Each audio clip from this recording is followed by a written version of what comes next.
ஜூஸியான பாதுஷா தீபாவளிக்கு செய்து பாருங்களேன். ரொம்ப ரொம்ப ஈஸி. சட்டுன்னு செஞ்சிடலாம். ரொம்ப சிம்பிளான ரெசிபிங்க. யார் வேணால் இதை சுலபமாக செய்யலாம். டேஸ்ட்டும் அட்டகாசமாக இருக்கும். புதுசாக பண்ணுறதுக்கு மிக்சிங் பவுலில் 2 டேபிள் ஸ்பூன் புளிக்காத தயிர் சேர்த்துக்கோங்க. 2 டேபிள் ஸ்பூன் நெய், 1/4 டீஸ்பூன் பேக்கிங் பவுடர், 1/4 டீஸ்பூனில் பாதி பேக்கிங் சோடா, 1/4 டீஸ்பூனில் பாதி தூளுப்பு சேர்த்துட்டு ஃபஸ்ட்டு மிக்ஸ் பண்ணிடுங்க. அதுக்கப்புறம் மெசரிங் கப்பில் 1 கப்பு மைதா மாவு சேர்த்துட்டு மிக்ஸ் பண்ணிவிட்டு கொஞ்சமாக தண்ணி தெளித்து இது போல் சாஃப்டாக சப்பாத்தி மாவு பதத்துக்கு மிக்ஸ் பண்ணி ஒரு 20 மினிட்ஸ்க்கு அப்படியே ரெஸ்டிங் விட்டுருங்க. அது பாதுஷாக்கு சக்கரை பாகு ரெடி பண்ணணும். நம்ம எந்த கப்பில் மாவு எடுத்தோமோ அதே கப்லேயே 1 கப்பு சக்கரை, 1 கப்பு தண்ணி சேர்த்து கொதிக்க வச்சுக்கோங்க. இது வந்து கம்பி பதம்லாம் தேவையில்லை. பிசு பிசுன்னு ஆனால் போதும்.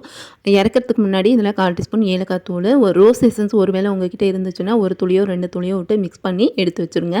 நம்ம ரெடி பண்ணி வச்சுருக்க மாவுலேருந்து உங்களுக்கு பாதுஷா என்ன சைஸ்க்கு வேணுமோ அந்தளவுக்கு மாவு எடுத்து உருட்டிட்டு கொஞ்சமாக தட்டி நடுவில் ஒரு ஓட்டை போட்டு ட்விஸ்ட் பண்ணிக்கோங்க. இது போல் எல்லா பாதுஷாவையும் ரெடி பண்ணிவிட்டு ஃப்ரை பண்ணுறதுக்கு உங்களுக்கு தேவையான அளவுக்கு எண்ணெய் கடாயில் வச்சுக்கோங்க. ஃப்ளேம் வந்து மீடியமில் வச்சுக்கோங்க. நீங்கள் பாதுஷா எண்ணெய்க்குள்ளே சேர்க்கும் போது எண்ணெய் வந்து மிதமான சூடாக இருக்கணும். ரொம்ப சூடாக இருக்கக்கூடாது.